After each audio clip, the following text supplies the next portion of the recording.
Не отказываю.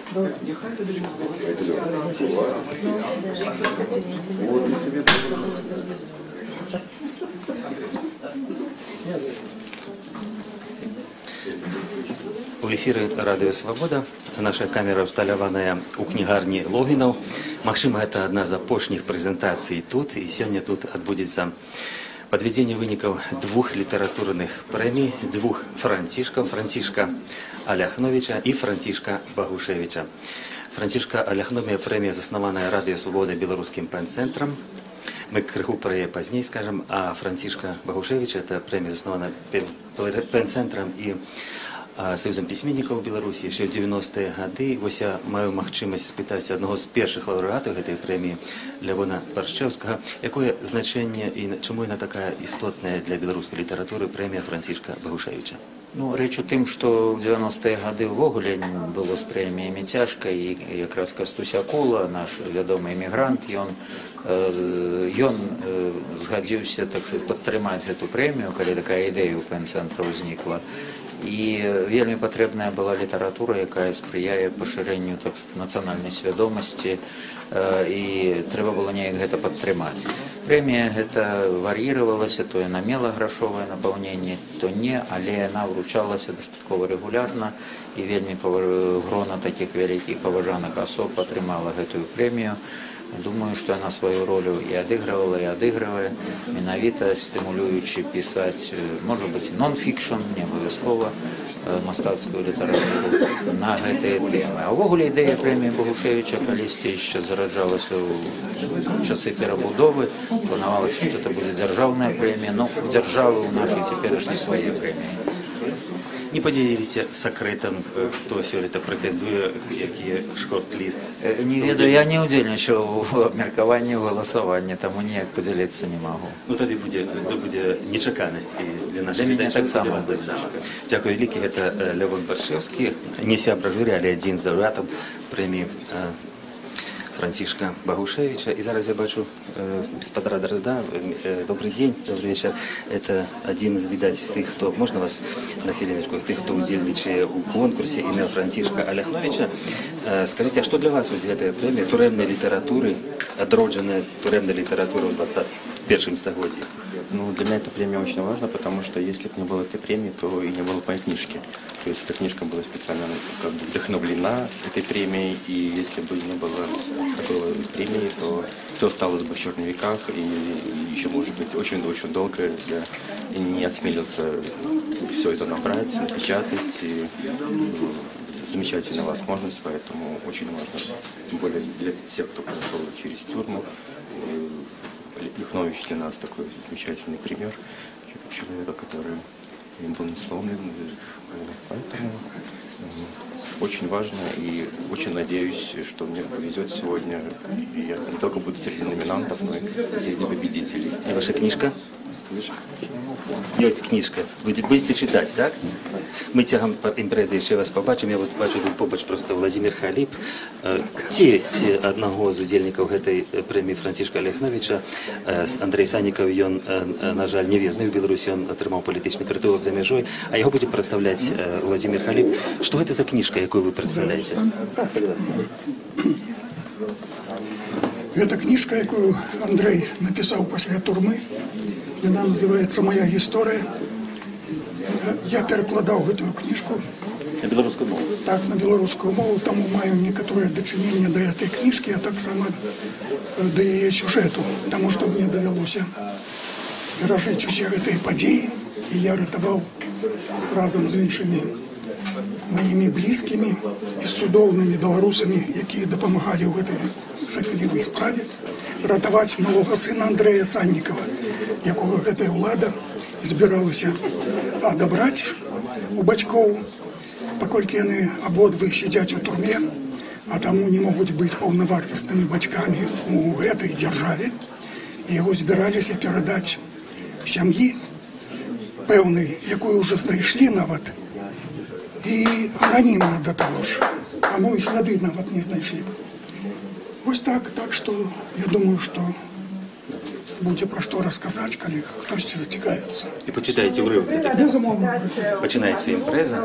Это выступает Татьяна Недбай, новый директор Сегодня пен-центра у нас такая Белорусского. программа, у нас 2 премии, это уже завершение великого марафона премий. Это премия Франтишка Богушевича, премия Белорусского пен-центра и премия Франтишка Аляхновича, премия Радио Свободы пен-центра.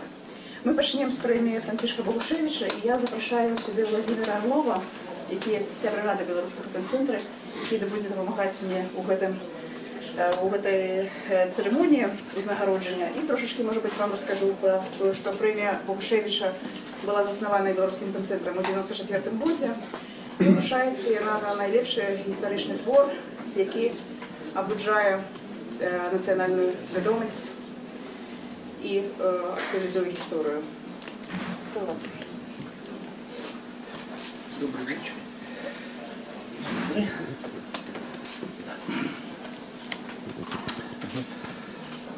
Шановні колеги, перш чим представити нашого сьогоднішнього лауреата, я хочу нагадать, что премия имя Франтишка Богушевича, как и премия имя Олеся Адамовича, это самые первые премии, основанные нашим пен-центром. И инициатором основания премии Франтишка Богушевича и первым фундатором премии был наш коллега с Канады, с Торонто, белорусский письменник Костусь Акула. Особо легендарная, первый старшиня згуртування белорусов Канады, редактор газеты «Белорусский мигрант», активный супрацовник славута «Континенту» парижска, автор роману «Змагарные дороги», який вышел на Заходе в 1962 году, в 1994 был перавыдадзены у Беларуси и несколько месяцев узначальваў списы бестселлеров, якія друкавала наша Нива, а затем этот роман увайшоў у 100 найлепшых белорусских книг 20-го стагоддзя паводле версии нашей Нивы. Вот этому человеку мы удзячныя узникненнем премии. Ведаеце, одна такая чуллівая деталь, каб ён як бы наблизіўся до нас, тут недзе, напэўна, дух яго уже вітае. Костусь Акула вельмі любіў беларускіх сарок. У Канадзе няма сарок. І калі ён прыязджаў і бачыў сароку, ён бег за ёй як хлопчык просто. Вот. Это для яго такі быў экзот, як, не ведаю, павлін які-небудзь там, ці попугай Ара. И, я думаю, что и в своих листах у нас пен, и в особистых листах, у концы листа Акула заўсёды маляваў сороку. Теперь там, в небесной Беларуси, может быть, и он в оточении своих улюбленных сорок. А теперь про наша сёлетняя лауреата.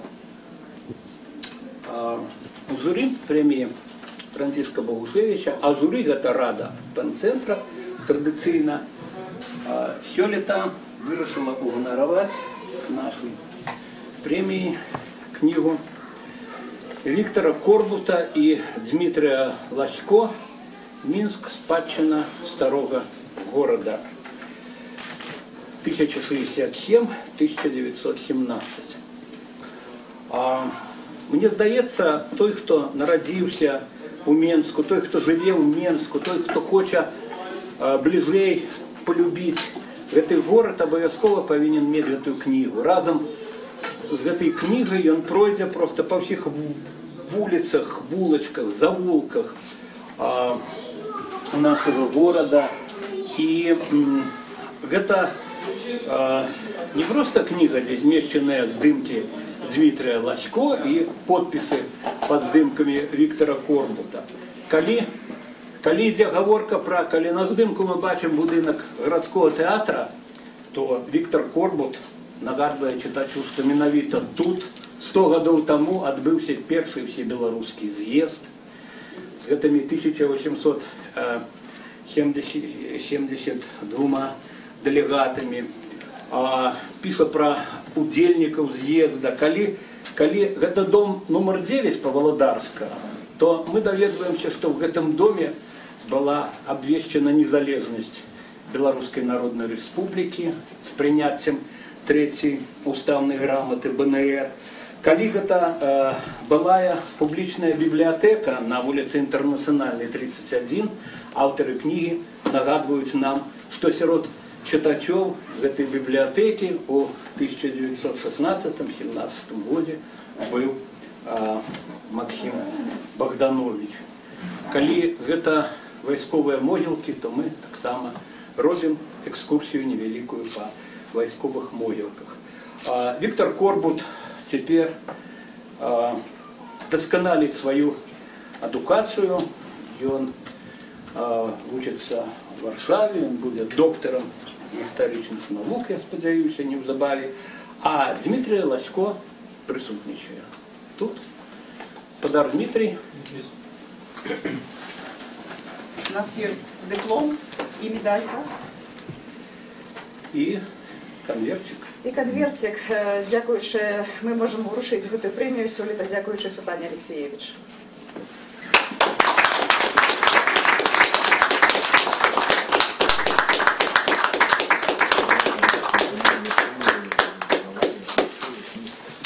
И несколько слов, Дмитрий, скажите, коли выйдет другая частка? Другая частка уже есть, она вышла у меня здесь. Тут? Покажите нам ее. Давайте. Такая нагода информационная для журналистов так само. Ну так мы венцуем наших лауреатов, мы не помылились.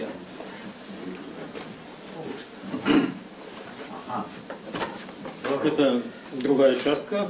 Минск, спадщина столицы Беларуси, 1918-2018. Ну, это повний летопис, який ми зробили к 950-годию першого упоминания Минска и к столетию обвещения Минска столицей Беларуси. Вот наш такой специальный проект, которым мы вельми много працавали, и для нас стала нечаканасцю гэта прэмія, і вельмі ганарымся, тому вельмі дзякуй журы за все. И хочу еще сказать подяку директору Видавецтва Беларусь Сергею Пешину, так само Министерству информации и дизайнеру Алене Ждановской, дякуючи яким наши книги убачили свет.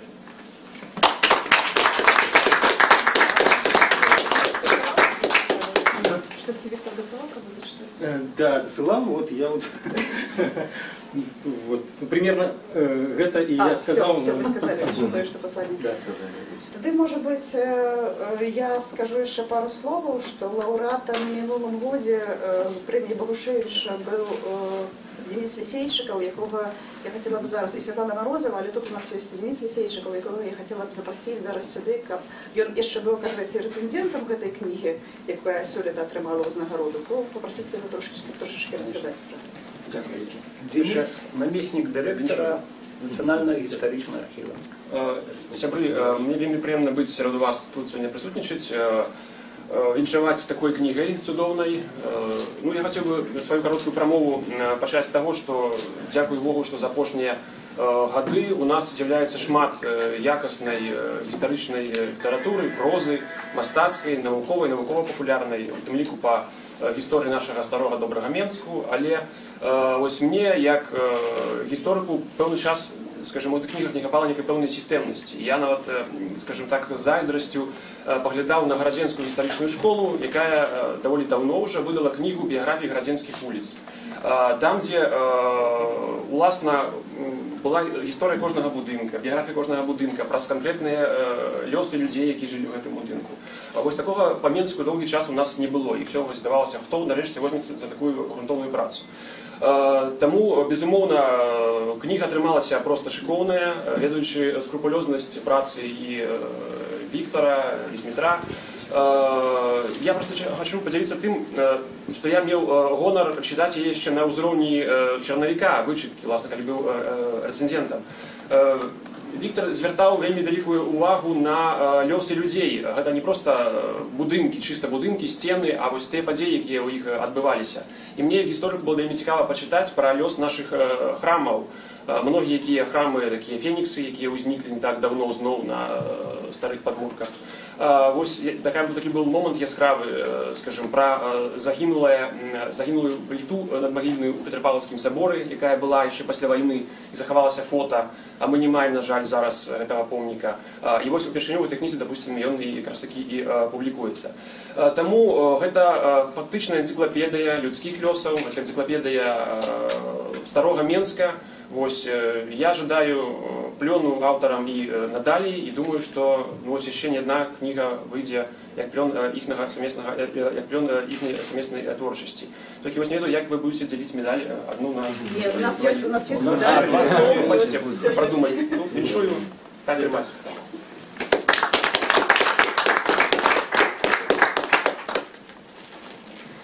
Як я разумею, другая частка урочистости отбудется в Варшаве, так? Так, другая частка отбудется в Варшаве. Обовязуюся передать и медаль, и диплом, и привітання все.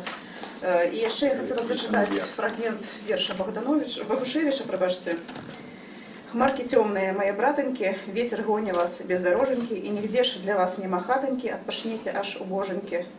Земли родненькой знать нема у вас, ни буголчика, ни притулочку, а тут ветер зиме горше раз у раз, летите ж вы без ратуночку». Ну, и мне вельми радостно, что премия Богушевича вручається тим людям, у яких є притулочок і куточок свій, і які гэта можуть довести так само і іншим людям.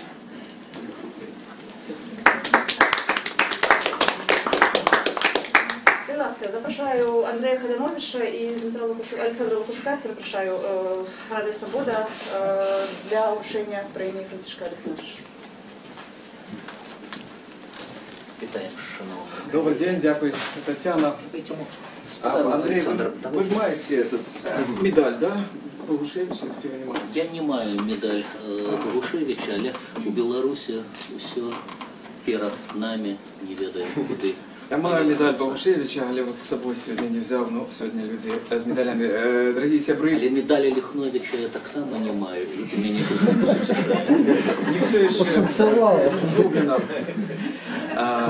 Дорогие сябры, конечно, есть некоторые премии, які, здається, не повинні бути завсёды, їх нельзя засновувати. І ось, конечно, у Беларуси 20 годов назад мы никогда не думали, что может быть такая премия, как премия имя Францишка Олехновича. А сегодня мы не можем нават подумать, что не может не быть такой премии, как премия Францишка Олехновича. Францишек Олехнович – белорусский классик, культовый литератор, драматург, театральный деяч, публицист, прозаик, автор 17 пьесаў, як его называли у 20-е, 30-е, бацька найновейшага беларускага тэатра, каштоўны яшчэ і тым. Сёння б яго назвалі першапраходцам непростага беларускага нон-фікшн, аўтар аповесці ў кіпцюрох ГПУ, хронікі, персанальнай хронікі 7-гадовага зняволення на Салаўках ад першай асобы. Гэта адзін з першых, а мы часам верым, што першы тэкст такога жанру у истории литературы нашего региона. 23 снежня 26 года, поверивши, як шмат хто інший, як Мойша Кульбак з Вільні, переехавши у Советскую Беларусь, Францишек Олехнович атрымлівае статус грамадзяніна БССР, каб праз некалькі дзён уже 1 студзеня апынуцца ў изолятары Менскай турмы. Ему инкриминуют шпионаж на корысть буржуазной Польши. 10 годов каторги на Соловецких островах. Вердикт, присуд, вырок. Вядомая история, что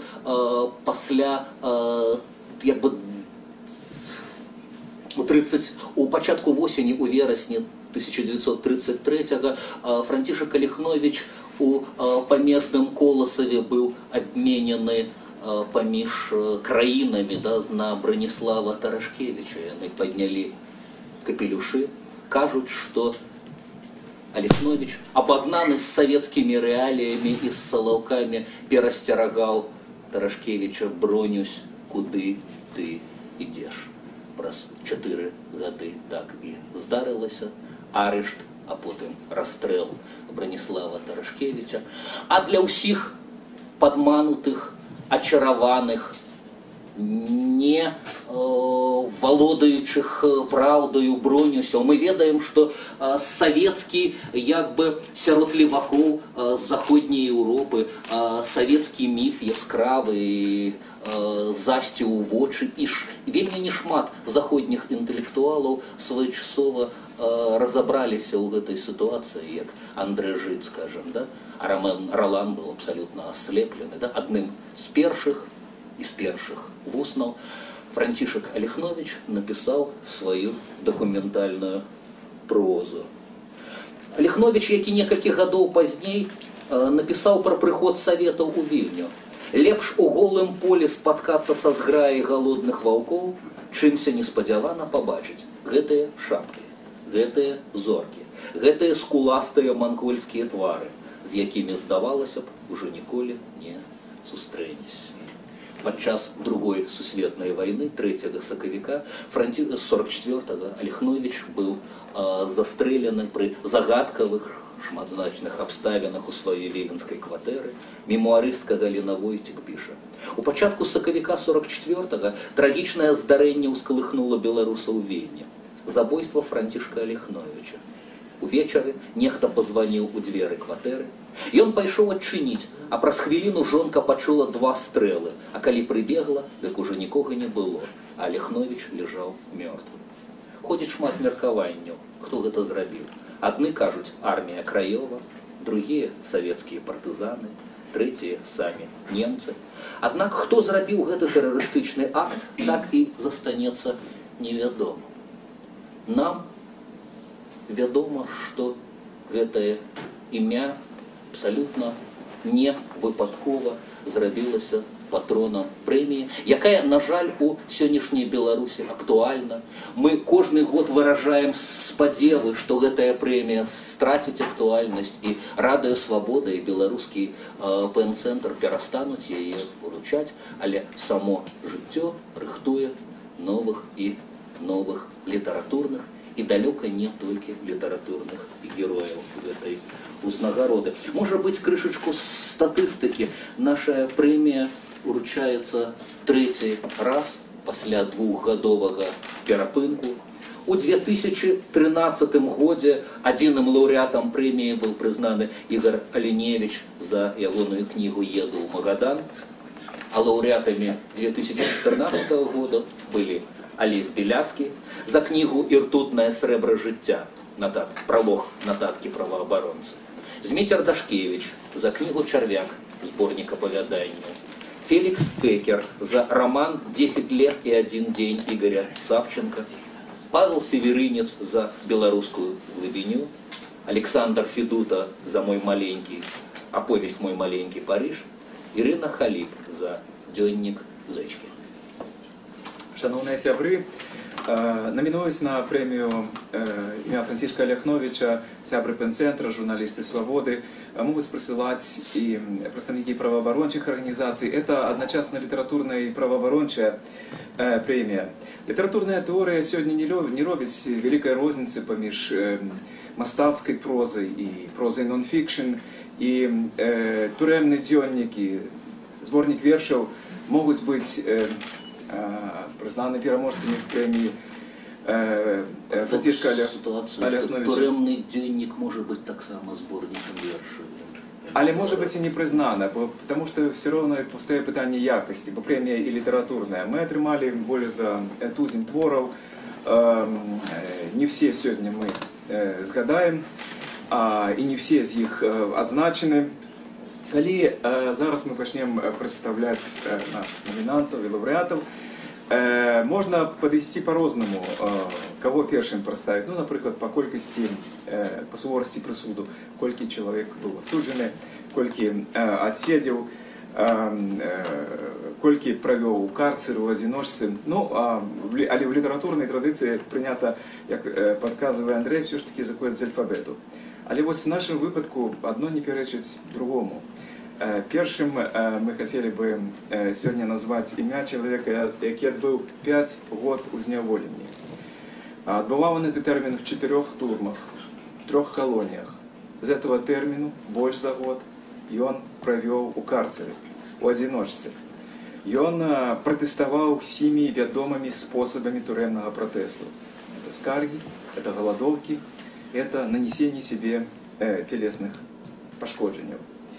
Його книга має в себе словник сучасної тюремної лексики. Вона складається з коротких есе, присвячених поняттям, там, з'явам этого тюремного життя. Зараз ось в мілітарної дні, наскільки я відомо, вона повинна з'явитися у новому варіанті, уже доповнена вершами, листами, артикулами. Книга називається «Фарби паралельного світу», його і автор Микола Дзядок. Сьогодні його тут у нас немає, він за межою, і ми попросимо прочитати фрагмент з цієї книги його батьку Миколу Олександровича. Александр Николаевич.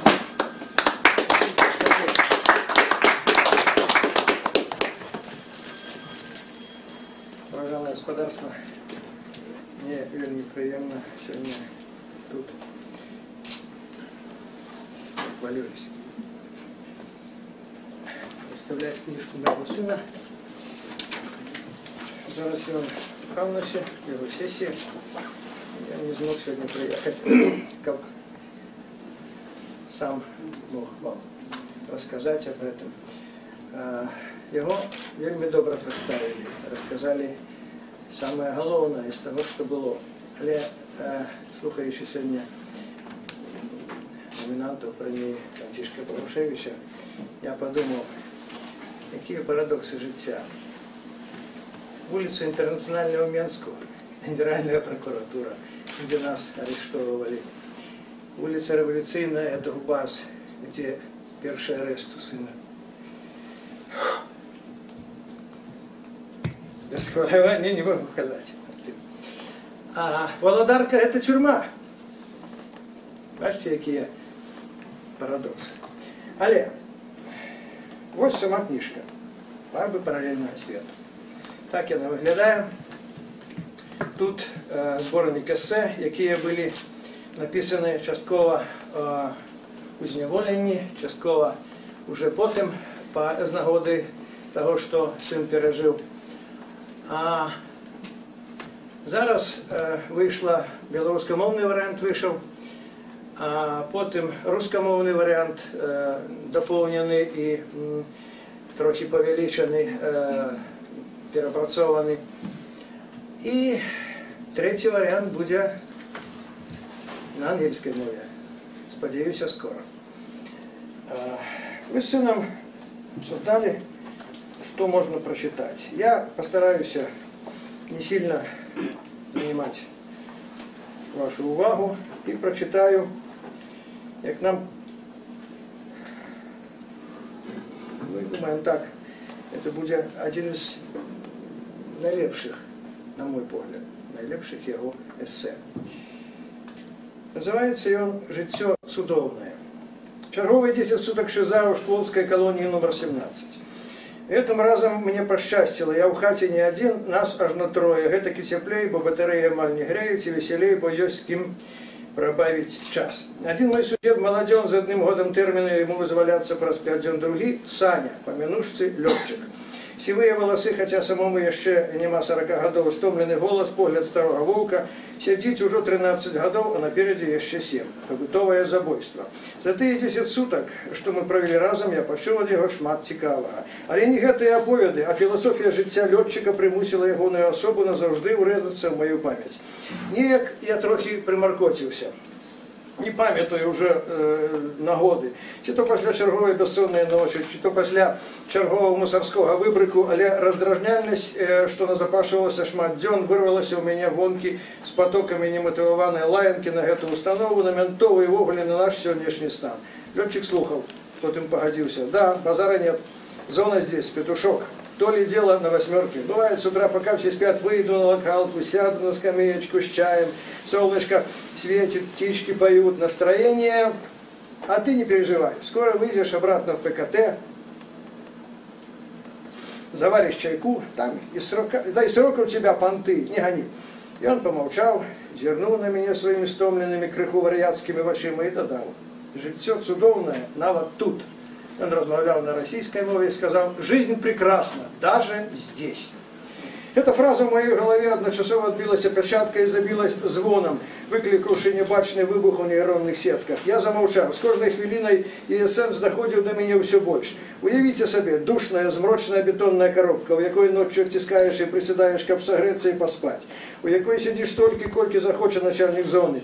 За межами коробки лагерь з агресивним, у большості здрадливим і покорним насельництвом. Люди, до яких не варто поворачиваться спиной. А так само звиклі до безпокараності менти з садистськими схильностями, які не бачать у тебе чоловіка. Нема правов, нема волі, нема жонки, яка приїжджала на споткання, нема добробити простих чоловічих радостей. І так уже 13 годов, а ще 7 напереди. Але життя цудовне. Навод тут. Это сила воли, прага до життя уразили меня и усилили великую повагу до этого человека. Кольки життєвих сил, імкнення до свободи і духу треба мець, каб гэтак розважати у ягоным стане. І накольки смешно після гэтага наракать на свой лёс большасці з тых, хто лічыць, што ў яго жыцці праблемы. Ужо потым, калі пасля семнашкі мяне сустракала крытая со сваімі блатнымі аўтарытэтамі, калі цэнзары і оперы стосамі выкідалі мае лісты, ізалюючы ад навакольнага свету, калі ў жодзіне вертухаі ставілі да стенкі, білі па нагах і заковывалі ў кайданкі за тое, што палітычны, калі ў той жа крытай па 20 сутак не вылазіў шыза, калі па 5 дзён да вызвалення дадалі яшчэ год тэрміну, калі ў горках пазбаўлялі спатканняў з роднымі адвакатам кожны раз, раней ці пазней, калі мне вельмі хацелася разгубіцца, замаркоціцца і пашкадаваць сябе, перад вачыма усплываў твар лётчыка і ягоныя словы. Жыццё цудоўнае нават тут. Дякую вам. Николаевич, вручаем вам, як батьку, так само суавтор фактично этого твора, диплом лауреата. Такі важкі додаток. Тримаю. И так само подписанная книга Николаю Светланы Алексеевич, лауреату премии Францишка Ляхновича, Миколу Зятку, автору книги «Колеры фарбы параллельного свету. Будем верить в будущее». Светлана Алексеевич. Дякую. Дякую. Великий дякую. І ще одразу свобода вам пакетка в этой класі, ну і кубок, з якого можна буде піти. Який символ, побачите, свободи. Дякую, щиро дякую вам.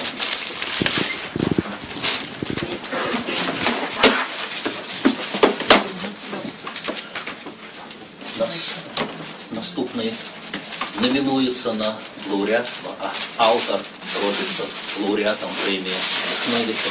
Книга «Вязня площі» з Дмитра Дрозда, книга «Бунт Потанина». Книга, выдадзеная у лютым 17-го беларускім дакументацыйным цэнтрам, а ў кастрычніку 17-го перавыдадзеная праваабарончым цэнтрам «Весна» у серыі «Беларуская турэмная літаратура». На прэмію кнігу намінавала Раіса Михайлоўская, кіраўніца беларускага дакументацыйнага цэнтру. Да намінацыі далучыўся і праваабарончы цэнтр «Весна». Дмітр Дрозд, гісторык, архівіст, паэт, фотограф, быў асуджаны на 3 гады зняволення за ўдзел у акцыі пратэсту супраць фальсіфікацыі вынікаў прэзідэнцкіх выбараў 10-го года. Арыштаваны 19 снежня 10-го, некалькі дзён правёў за кратамі ў жодзінскай турме, потым адпушчаны і зноў арыштаваны праз месяц. Быў вызвалены ў жніўні 2011 паводле амністыі. Асноўную частку кнігі складае турэмны дзённік. які Зміцер вёў амаль штодня на працягу 7 месяцаў. У кнізе вельмі шмат дакументаў так званай справы декабрыстаў, з якіх можна рэальна ўявіць хаду следства, судовага працэсу, абскарджання і вызвалення.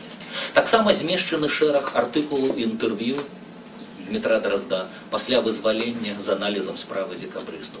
Кніга дапоўненая турэмным слоўнікам, даследаваннем пра Пішчалаўскі замак Турмана Валадарскага, дзе аўтар знаходзіўся да суду.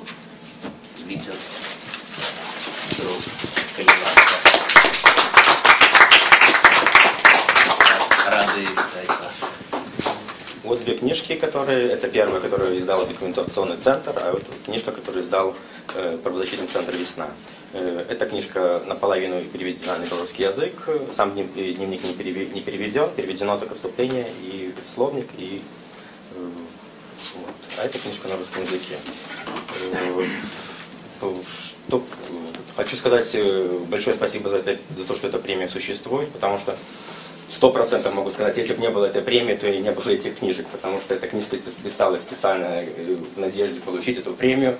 И в какой-то я рад, надеюсь, что все-таки премию получу. Вот. В прошлом году я сидел, ругался с женой, потому что говорил, мне нужно успеть до там какого-то числа. Да. Ну, в прошлом году премии не было. Но зато теперь мы видим, что книжка существует уже не только в электронном виде, а и в бумажном. И чтобы прочитать, вот, кстати, Александр Лукашук спрашивал, а где Дрозд? Дрозд, он сам не знает, что сейчас мы с ним встречаемся очень часто. Встречи наши происходят в Национальном архиве Республики Беларусь, дела, которые я листаю постоянно, и там Лукашук. То есть практически после него мне уже ничего не осталось, как исследователю, все уже найдено. Надеюсь, что в этом году выйдут новые книжки, в следующем и про Пищаловский замок история, и про Дунина Марцинкевича. А прочитать я хочу такое, может, не знаю, жизнерадостные последние слова из этой книжки, что же касается выводов, которые я сделал после нашего бунта ботаников, это в первую очередь то, что, чтобы завоевать власть в нашей ситуации, нужно больше всего в жизни любить именно власть, стремиться к ней и быть готовым пойти по трупам врагов и трупам соратников. А любить власть настолько сильно не способен ни один умный и совестливый человек, ни один ботаник. Он живет иными ценностями. Нам остается только делать то, что мы умеем. Работать, творить, исследовать. Делать все то, что меняет человека. Насколько это вообще возможно. Менять отношение людей к этому режиму. Воспитывать жажду свободы и неприятие никаких тоталитарных форм правления. Не давать свести в людях любовь к Беларуси, как к суверенному европейскому государству, до уровня личной преданности человеку. Пусть так надолго, но все-таки временно захватившему и удерживающему власть. Зарождать готовность и смелость отстаивать свои права и осознавать себя не русским со знаком качества, а белорусами, европейским народом со своей неповторимой тысячелетней историей. Пытаться уберечь нашу родину от войны и аннексии еще так недавно, казалось бы, невозможно в современном мире. Но, как доказала наша восточная соседка, пока у власти находятся поклонники империалистических, шовинистских, сталинистских, нацистских и прочих человеконенавистнических идей, мы ни от чего не застрахованы. Работать, подниматься на новые высоты, зарабатывая вес в нашем и мировом обществе, науке, искусстве, стремиться максимально реализовать свой личный потенциал, веря, что именно от этого в конце концов зависит реализация не только смысла существования нашей Беларуси, но и всего человечества. Во многом в этом мне помогает то, что 19 декабря я преодолел страх и вышел на площадь.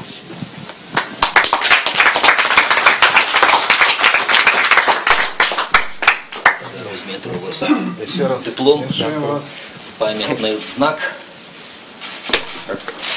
Книга Светланы Алексеевич, подписанная для вас.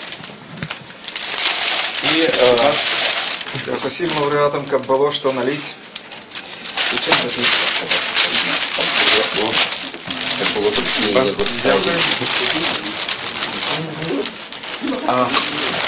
Дякую.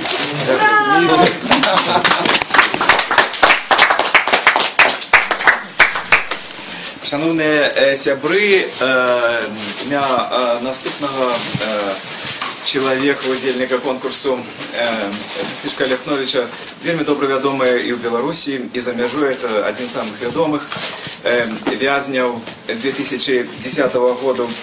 У турме ён пачаў пісаць дзіўныя рэчы. Ён пачаў пісаць казкі. Пасля ўжо зняволення з-пад яго пера выйшла яшчэ адзін мастацкі твор, п'еса, якая называецца «Закаты». Як не дзіўна, она існуе толькі па-чэшску. І па-чэшску ў Празе была яе тэатральная чытка, тэатральная трупа сябра Вацлава Гавла. Ну, мы спадзяемся, што яшчэ будзе паўнавартасны спектакль у Чэхіі. А журі сёння навінуе і ганаруе лаўрэацкім званнем яго іншы твор. Твор публіцыстычны, і мастацкі, і філасофскі, і аналітычны. «Моя гісторыя» Андрэя Саннікава. Андрэя Саннікава нема у Беларусі, нема у Менску, і лаўрэаткі прэміі Ліхновіча Ірыны Халіп, таксама гераіні да кнігі, жонкі. Кнігу прадставіць яе рэдактар і перакладчык на беларускую, бо кніга выйшла на 3 мовах, Уладзімір Халіп.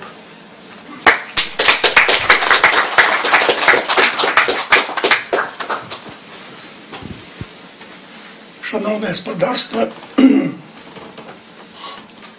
даруйте мне, я крыху простуджены. Вот гэтая книга, якая выйшла на беларускай мове, акрамя гэтага яна яшчэ выйшла па-польску, па-расейску і па-ангельску. Моя гісторыя.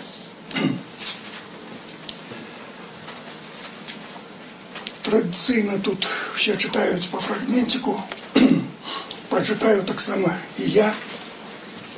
Один невеличкий фрагмент на 2 хвилинки. Але перший хочу сказать 2 слова. Мне здаецца, все документы и все іншае, что сведчыць про злачынствы улады у дачыненні звычайных паспалітых людзей, якія жывуць дзеля сваёй краіны, дзеля свайго народа, а ўлада іх лічыць ворагамі, таму што яны маюць крыху іншую думку, а можа абсалютна іншую, чым улада. Вось гэта адно з найвялікшых злачынстваў перад чалавецтвам, і яно рана ці позна атрымае сваю ацэнку. І таму ўсе кнігі, якія выходзілі, гэта будуць дакументы, сведчанні, на падставе якіх будзе прымацца ў канцы канцоў канчатковы вердыкт у адносінах да злачынстваў гэтай улады, якіх вельмі шмат. Але мне здаецца, што не толькі гэтыя дакументы, не толькі тое, што мы расказваем, ці яны расказваюць пра дзеянні тых ці іншых катаў, але і побытавыя нейкія моманты могуць вельмі шмат расказаць пра тое, што адбывалася з людзьмі і што адбываецца сёння. У гэтым фрагменціку 2-хвілінным 3 дзеючыя асобы. Андрэй, ягоны ахоўнік у званні палкоўніка па прозвішчы Арлоў, найвышэйшы, і маленькі сын Андрэя, які ў тую зіму ішоў да свайго 4-годдзя. Маленькі 3-гадовы чалавечак, наш сын Данька, застаўся раптам без бацькоў. А свайго жыцця без іх пакуль што ён уявіць не мог. Бацькоў кінулі ў турму. Я не ведаў, як яму ўсё гэта патлумачылі. Магчыма, прыдумалі якую-небудзь тэрміновую камандзіроўку. Не ведаў я таксама, як ён успрыняў нашу доўгую адсутнасць. Аднак не сумняваўся ні хвіліны, што ён чакае нейкай весткі ад мяне. Было вельмі цяжка з турмы распачынаць размову з Данькам. Я некалькі разоў парываўся напісаць яму ліст, аднак не мог адолець нават першага радка. Пра што пісаць і як? Зноў распавядаць фальшывую гісторыю пра нечаканую камандзіроўку. І я пачаў пісаць яму казкі. Героямі іх сталі мышаняты. хоць бы тых машынят турэмшчыкі павінны ж выпусціць на волю.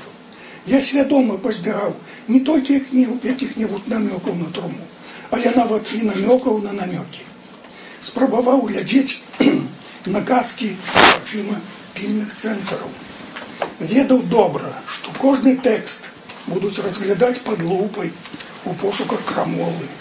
Для мяне найважнейшым было толькі адно, каб тыя казкі як найхутчэй даходзілі да данькі. Таму нават у каперты я іх укладываў асобна з кароткаю прыпіскаю замест звычайнага ліста. Хутчэй бы толькі прапускалі. Я папрасіў нават начальніка турмы палкоўніка Орлова, каб не затрымлівалі такія лісты. Казкі выходзілі на волю. І раптам казкі трапілі ў нейкую пастку. У лістах з дому мне паведамлялі, што Данька бегае да паштовай скрынкі, а казак там няма. Калі мяне ў чарговы раз правялі ў кабінет Орлова, я спытаў, што здарылася з маімі лістамі сыну. Дык вы ж там пра ўцёкі пішаце. Як? З клеткі. Вы гэта ўсур'ёз? Іначай ідэатызму гэбэшнікаў межаў не было. А магчыма, яны проста вырашылі у чарговы раз мяне прыціснуць. Так ці інакш, а казкі тармазнулі тыдні на 3.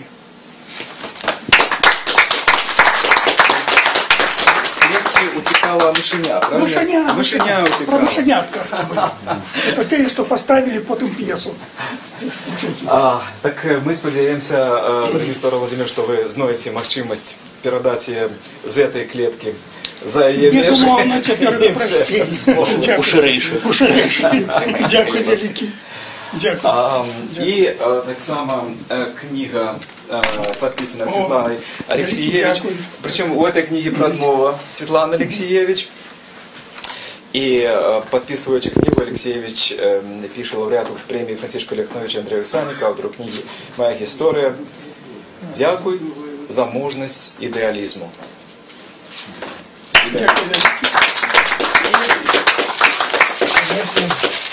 Как было с чего? О, это цудоўна. Это цудоўна. Зэкі, гэта едуць саму гэтаму. Ну, трымайся. Дзякуй вялікі.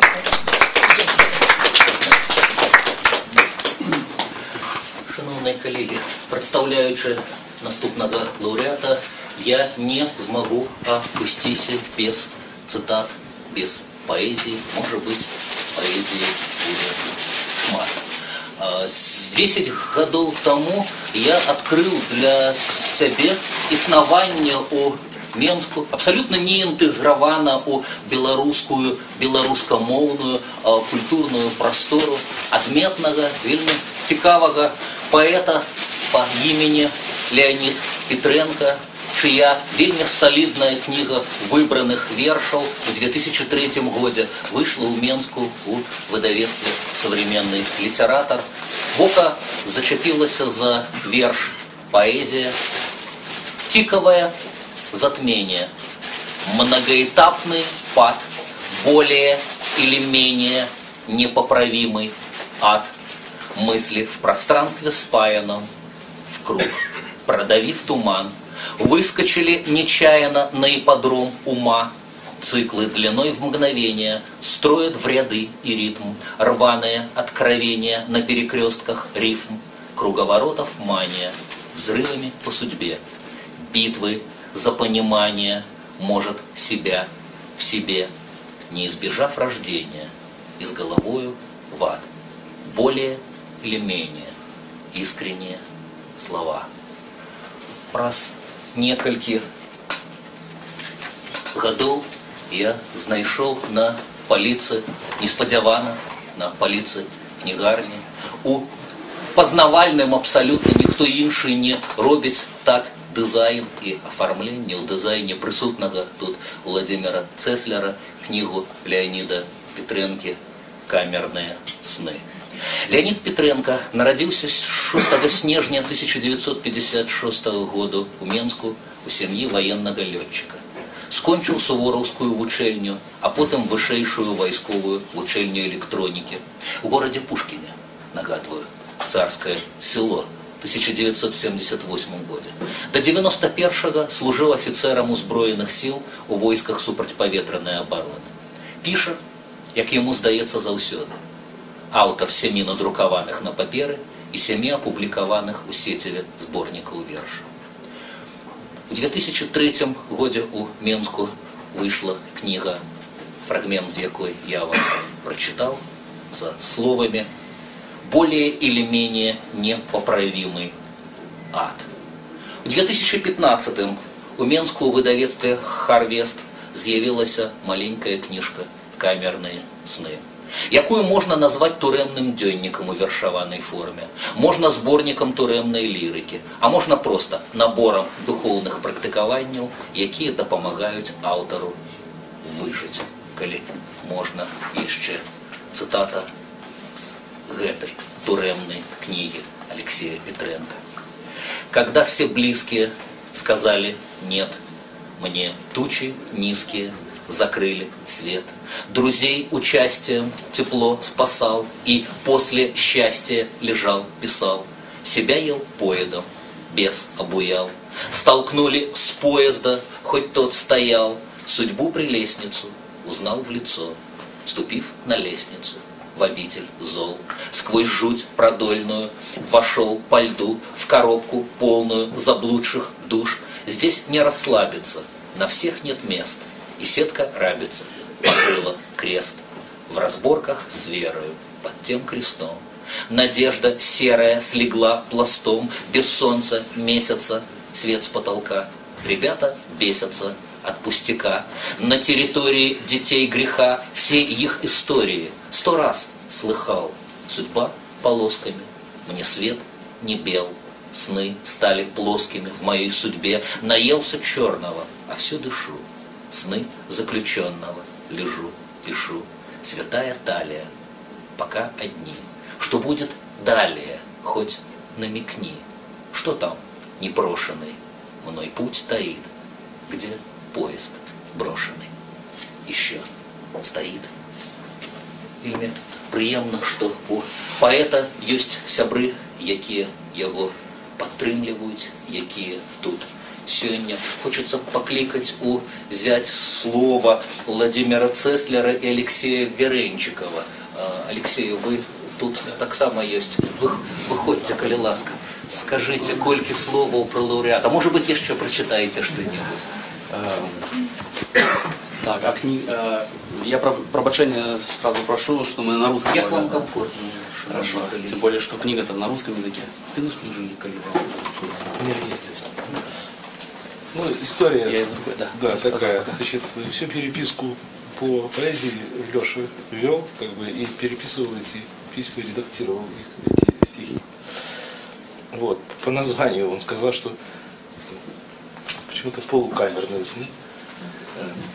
Ну, я взял, поправил, говорю, может, лучше камерные. Ну, он согласился, да.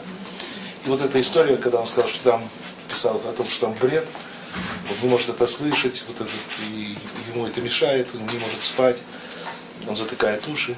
И вот отсюда вот эта обложка «Не беспокоить», то есть на камере. Ну, я думаю, что он будет счастлив, но мы тоже счастливы, потому что мы можем, ему передадим это. Ему осталось сидеть всего чуть-чуть больше 7 лет, так что скоро увидимся. Да. А я тогда про эту книжку расскажу. Да, совершил страшные преступления, курил марихуану.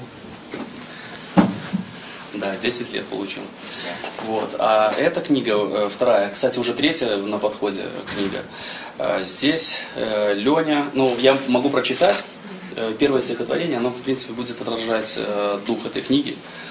В настороженном царстве забытых зеркал я фьордо ходил корабли между скал. С капитаном пил ром, покурив самосад, кстати, да. На филюке потом возвращался назад. И по сходням, сбегая на пирс настил, я с торговавшей креветками ведьмой шутил. Мол, платок ее, пахнущий сосен смолой, вышивал осьминог тонкой рыбой с иглой. Зонт от солнца и полая палка крюка, жениха подношения морского конька. Жаль, потом он все разболтали бычки, подавившись планктоном, он бросил коньки. Ну, кто знает Леню, там у него юмор в каждом. А она, чтобы забыть неудачный союз, красит волосы горьким отваром медуз, добавляя в экстракт шоколадных конфет. Потому и уныние, побочный эффект. А оно самый пагубный фактор для дел. Я шутил. Я всего ее смеха хотел. Но молчала торговка, раскрыв старый зонт, равнодушно смотря сквозь меня в горизонт. А из глаз, голубого в прожилках стекла, непонятная мудрость слезой текла, преломляя невинный солнечный свет. Но однажды она улыбнулась в ответ. «Молодец, что не злой, хоть везучий удал. Это редкость теперь, ты почти угадал. Я когда-то принцессой здешней была, загордилась собой, и ушли зеркала. Тут же жителей наших нашла суета, и во взорах, смеясь, завелась пустота. А на лицах застыл мелкой злобы оскал. Им об этом никак не узнать без зеркал. Помоги нам, коль сможешь, но люди слабы, будут бить тебя больно. Боишься судьбы?» Я плечами пожал, я ей не отвечал, улыбнулся, кивнул и покинул причал. Все, с тех пор неустанно была не была, для людей я и слов мастерю зеркала. И вот эта книга, как раз здесь все стихотворения, все стихи отражают как бы человеческие качества, и плохие, и хорошие, как будто люди смотрятся в зеркала. Поэтому называлось изначально амальгамы, то есть это покрытие на зеркалах, да, сзади. Но вот Владимир Яковлевич разделил это слово на амальгамы, ну, почти гаммы, да. И вот такая тоже замечательная обложка. Еще Леня, знаете, он очень глубоко порядочный человек. То есть то, что он сидит, неудивительно. Как хороший в Беларуси все одно. Да, и то, что он сидит, означает то, что он очень хороший поэт. А еще мне понравилось, я расскажу тоже из переписки. Подходит, значит, вертухай к нему и говорит: «Леонид, а за что вы сидите?» «Ну, я за то-то покурил». «А кем работаете?» «Я поэт». «А, писака, у нас тут всякие сидели. Якуб Колос, кстати, у нас сидел». А Леня ему говорит: «А сейчас знаешь, где Якуб Колос сидит?» «Где?» «Напротив ЦУМа».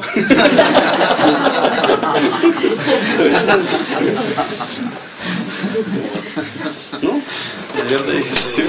Спасибо большое.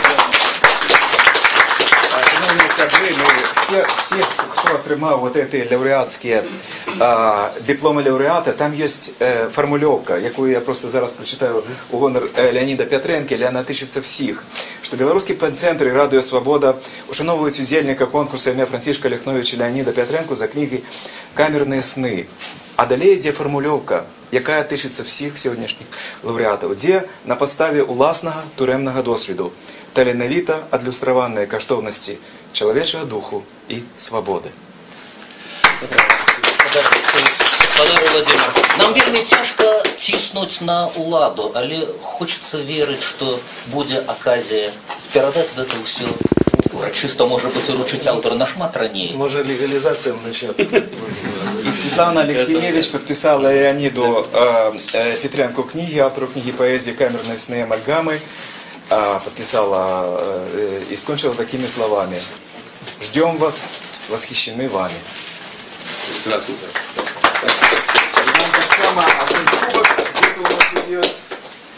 Для когда-нибудь он придет к вам в майстерню, вы нальете сюда что-нибудь. Самогонку что нальете? Ну, что вы нальете? Я обовязково. Что-нибудь не зусім заборонен. Дякую вам. Может уже самогонку до конца. Спасибо. Спасибо. Шановні сябри, у нас застався ще один епізод нашої сьогоднішньої зустрічі. Ведаєте, ми от з Андрієм обмірковували таку ситуацію. Звичайно, всі премії Білоруського пенцентру присуджаються тільки однойчі. А вот мы думаем, а что вы робить с премией?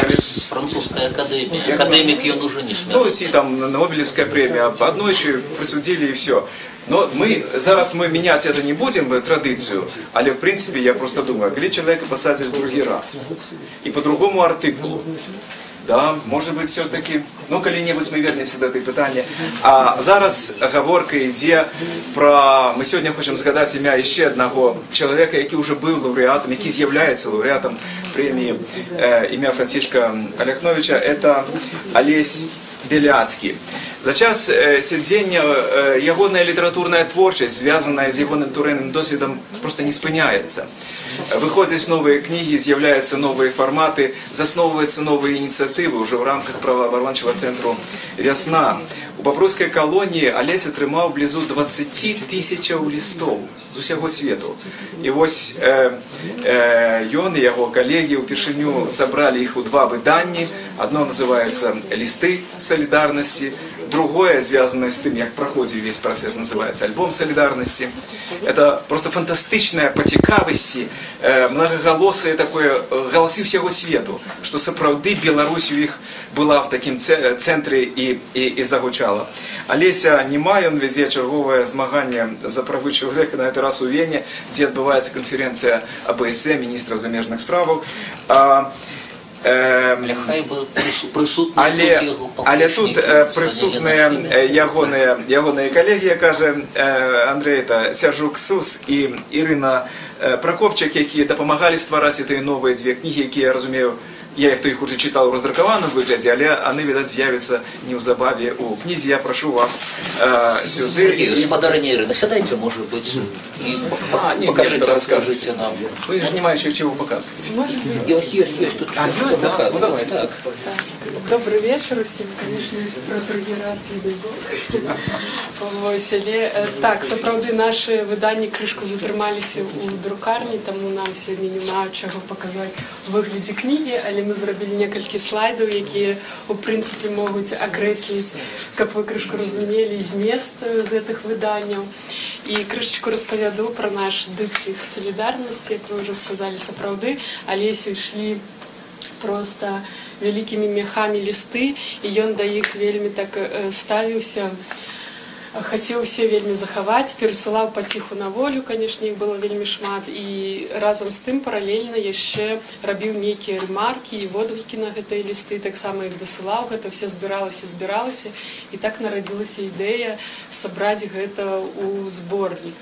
Пасля прайшло некалькі ўжо гадоў пасля яго вызвалення, неяк так матэрыял адлежаўся весь накоплены за гэтыя гады, і было проста шкада складаць яго ў архіў.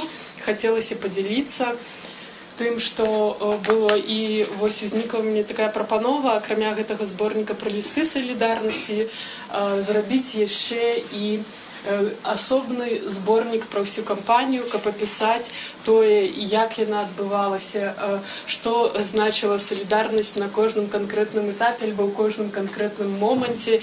І таму як бы гэта ідэя прапанова знайшла водгук і ў Алесі, і ў Сашы Кулаевай з Міжнароднай федэрацыі па правах чалавека, якая на міжнародным узроўні гэтую кампанію, можна так сказаць, курыравала.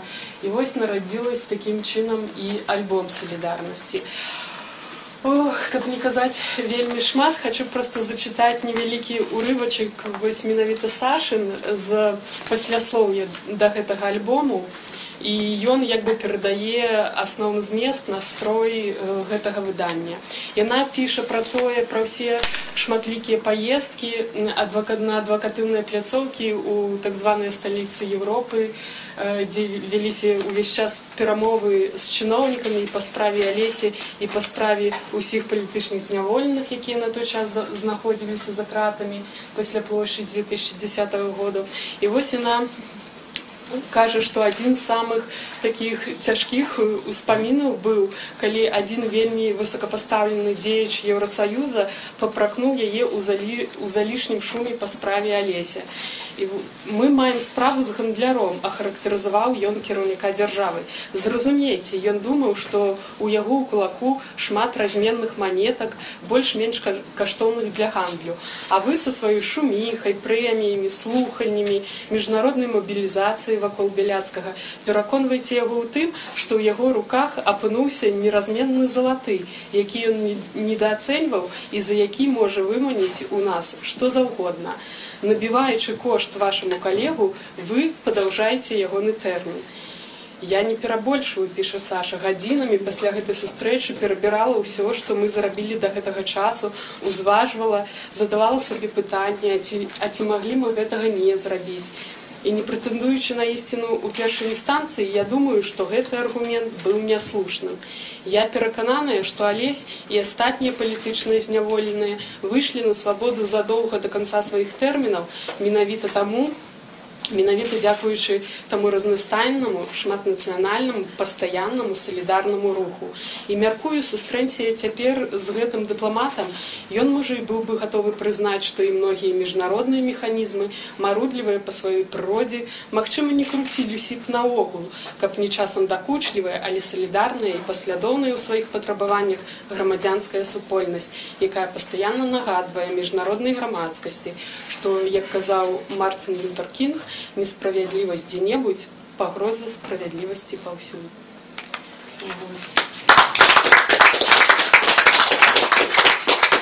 Ну і сваю частку пра лісты салідарнасць Алесь папрасіў прадставіць Сержука Сыса. Сержук? Да, иду. Пакуль Сержук рыхтуецца, хочу нагадаць, што ў бібліятэцы Свабоды выйшла кніга Валера Каліновскага «Справа Беляцкага». Она таксама фігуруе в этом альбоме, і яе можна глядзець на сайце свабода.ру.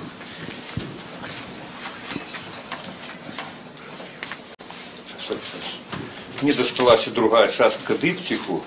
Это менавіта, што тычыцца эпісталярнай спадчыны, ён набыў падчас зняволення, як уже тут казалася, это 20 тысяч лістоў.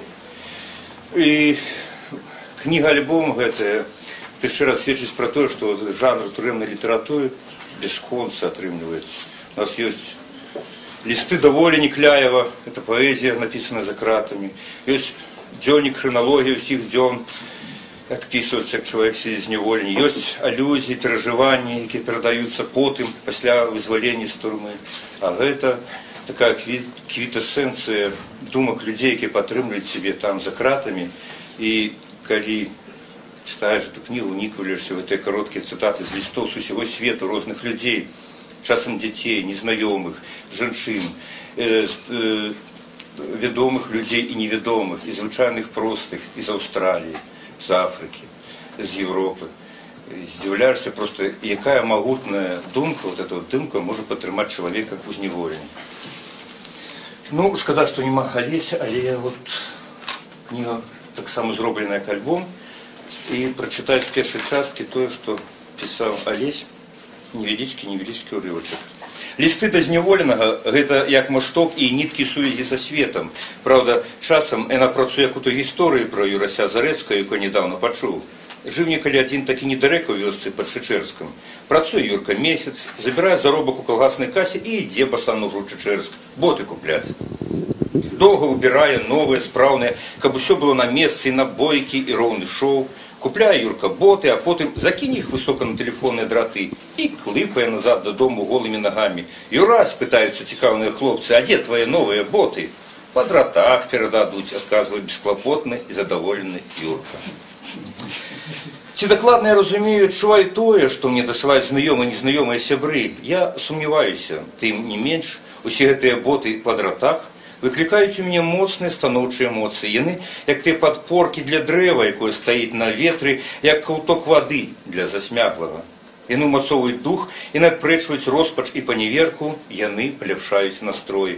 Лісты – гэта духоўная ежа для зняволенага, гэта віртуальныя вітаміны, якія падсілкоўваюць думку і мысленне. Вялікай ластаўчнай грубой ляцяць да мяне лісты з усяго свету.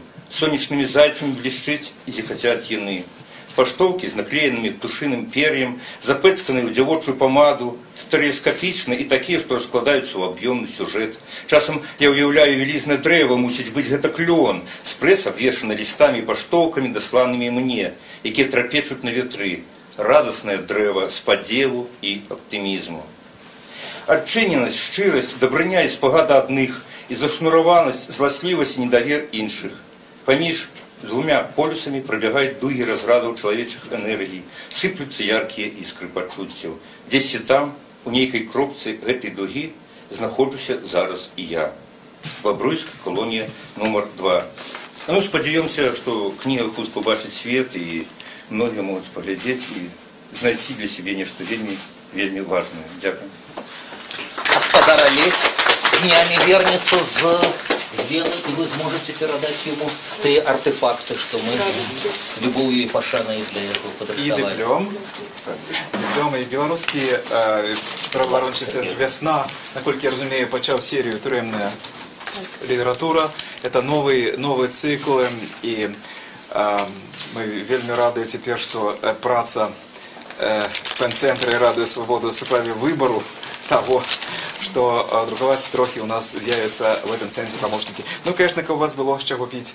Некалі Олесь нам всем подаровал по кубку с турмы, по такому алюминиевому, да?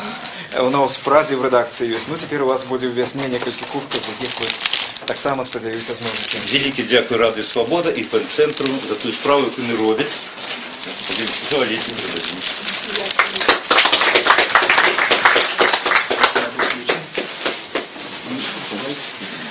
Шановні сябри, наша... Чи не допоможеш вийти з цієї презентації? І спасибо.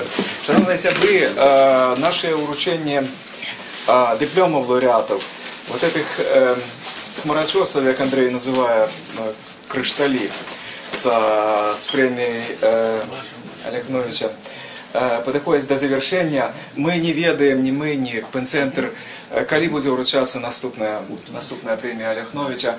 Мы думали, что не будет больше потребы после первых 2 годов, после площади был это перепынок.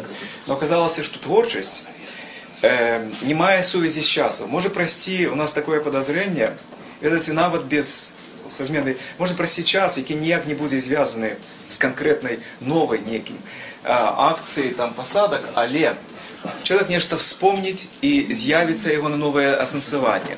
Я не ведаю, здається, довольно великий термін пішов поміж каторгою Достоєвського і той творчістю, яка у виніку його досвіду каторжного узникла. В этом сенсі літературний вплив, літературне усприйняття життя, турма, свобода, це завсюди поняття життя, звісно, будуть протягуватися. Я б сказав у додаток такое. Я пригадав би слово Нобелівського лауреата Йосифа Бродського, який у свій час так само поспитав гэтага турэмнага зняволення, што ён вельмі ёміста і афарыстычна называў так. Недостаток места, компенсированный избытком времени. Здаецца, так ён описывал ситуацию зняволення. Близкая усім беларусам цяпер ситуация дармаеда, да? Калі ты по прысудзе дармаед ідзеш за краты. Ситуация, якая выкликае подвойные пачуцці, спачуванне солідарнасці, болю і крышачку сораму за тое, что живешь у такой ситуации и не можешь взять и поправить радикально адразу, да? А з іншага боку захапленнем тымі, хто гэты збытак вольнага часу конвертуе у творчасць і дзеліцца сваім непростым досведам, надеями, думками, вершами, дзённікам. Может быть, у найбліжэйшы час жанры, узнагароджаныя прэміяй Оляхновича, пашырацца, бо назіраючы за нашими творцамі, якія трапляюць у зняволення, бачыш уже не толькі вершы, не толькі літаратуразнаўства, якое дэманстраваў нам спадар Алесь Беляцкі, не толькі дзённікі, але і, напрыклад, беларускія пераклады сусветнай класікі. Можна карыстацца часам і такім чынам. Хоць хацелася б, каб прэмія зноў спыніла сваё існаванне, але боюся, што жыццё увесь час будзе ўносіць карэктывы. А гаспадар, дырэктар беларускай радыё свабоды Александр Лукашук падрыхтаваў нам сюрпрыз, симпатичный, у меру ироничный, абсолютно связанный с белорусскими реалиями. Это слово героям, якія давно ассоциируются с Радио Свобода. 2 голосы одного и того ж закадрового персонажа. Один называется Сауком, а другой называется Гришка. Может быть, нам удастся утаймовать эту технику и запустить.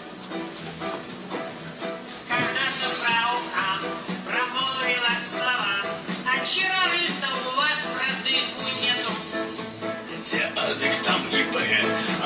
працу КГБ, хапун ушчаўся следчым камітэтам.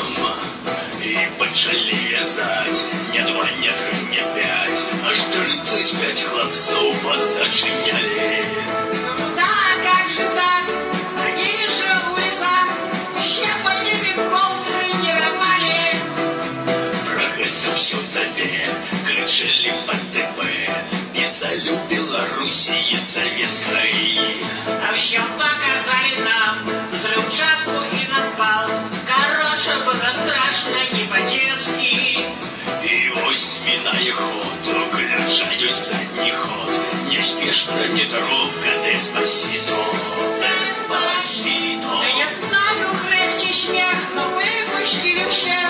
Говорят, все свободны, всем спасибо. Я знаю, смех тихо, но выпустили всех. Говорят, все свободны, всем спасибо. Усім дякую, всі свободні.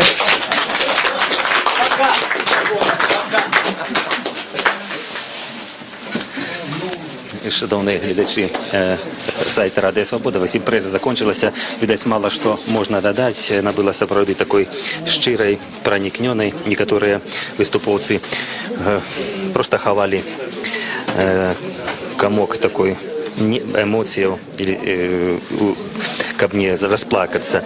Вось, ну что ж, можно сказать, что эта премия невядома калі яшчэ будзе, але это залежыць ад того, як будзе развівацца ситуация. Александр Лукашук, скажите, калі ласка, як вы лічыце, патрэбна гэтая прэмія Дразду, та патрэбная гэтая прэмія грамадству, патрэбная прэмія нам? Вы ведаете, вот сегодня, когда выступали эти люди, оказалось, что само основание этой премии для их стало уже певным стимулом, скажем, той же самый господар Дрозд.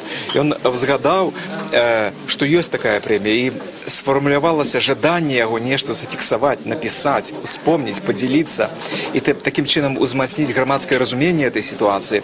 Дякуючи ёй. Мы чули слово удячности от батьки Миколая Дзядка. Его голос перерывался. Знаете, это подія для семьи, это подія для всей его родни будет, конечно, и для студентов. Я разумею, что лауреатам завсёды приємно. И хоть, скажем, Андрей Санников, вядомый политик, и он отримував різні премії. Але тим не менш, вот эта специфика этой турэмнай премии, она, як бы, ведаеце, вельмі дорогая, менавіта для тых, хто зведаў няволю. Но это первый такой гуманитарный аспект. А другой аспект, это то, про что говорил Андрей Хаданович, что, цитуючи Бродского, что мало места или много часу. И вот что за этим часом зробить? Мы ведаем выдатную книгу, например, Анатолия Лебедьки «100 дзён и ночей у турме КДБ». Бліскучае апісанне, вельмі канцэнтраванае таго, што адбылося. І я думаю, што ў Беларусі зараз існуе цэлы накірунак літаратуры экзістэнцыяналізму, які працуе в розных жанрах, ад перакладу да дзённікаў, да паэзіі, да публіцыстыкі, да эсеістыкі, які зараз ажыццяўляюцца і знаходзяцца пад наглядам менавіта вось гэтай прэміі Францішка Аляхновіча. У конце завершили эту импрезу мультиком про 35 потенциальных авторов. И так, вы сподеетесь, что они будут так само писать? «Справа патриотов». Да, «Справа патриотов», блескучий дуэт Левона Вольского, Савки да Гришки. Конечно, выглядае, что калі человек сутыкаецца с дзяржаўнай машиной, вот, ну, скажем, Франц Кафка писал романы из этой нагоды. Я думаю, что романы, які можно написать, вот тот эпизод, який рассказал Владимир Халип, что лист про этого мышеня, Пікі, по-моему, он назывался, якого не допустили до сына, бо это мышенё утекло однекуль с клетки, и КДБ лечит, что это намек, да? Ну, это классика просто. Это Кафка бы позаздросил, что просто... И вот это теперь отбывается. Мы так само маем замок, Піщаловский замок.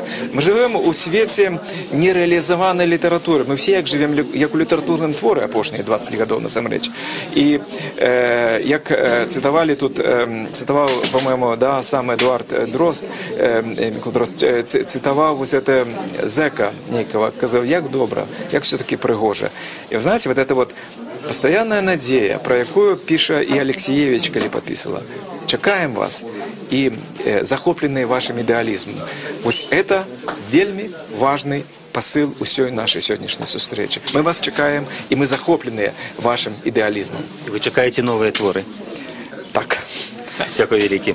Это быў Александр Лукашук, дырэктар беларускай службы радыё Свабода, адной з заснавальніц прэміі Францішка Аляхновіча, якая сёння была ўручаная 5 аўтарам турэмнай літаратуры. Большая частка з іх пісалі пра падзеі ў турме, калі яны адбывалі пакаранне за плошчу 2010 года, але былі і людзі, якія зараз знаходзяцца ў турэмным зняволенні. Ім таксама некалі будуць перададзеныя гэтыя ўзнагароды этой прэміі. Ну што ж, відаць, цяжка дадаць для таго, што гаварылі людзі, якія чыталі урыўкі і расказвалі пра свой турэмны досвед, пра турэмны досвед сваіх блізкіх, які адлюстраваны ў гэтых кнігах. Сапраўды, гэта была вельмі цікавая сустрэча. І дай Бог, канешне, каб было меней пасадак, меней арыштаў, а болей літаратуры. На гэтым мы завершаем нашу трансляцыю. З вами быў Валер Каліновскі. Да новых сустрэчаў у эфіры.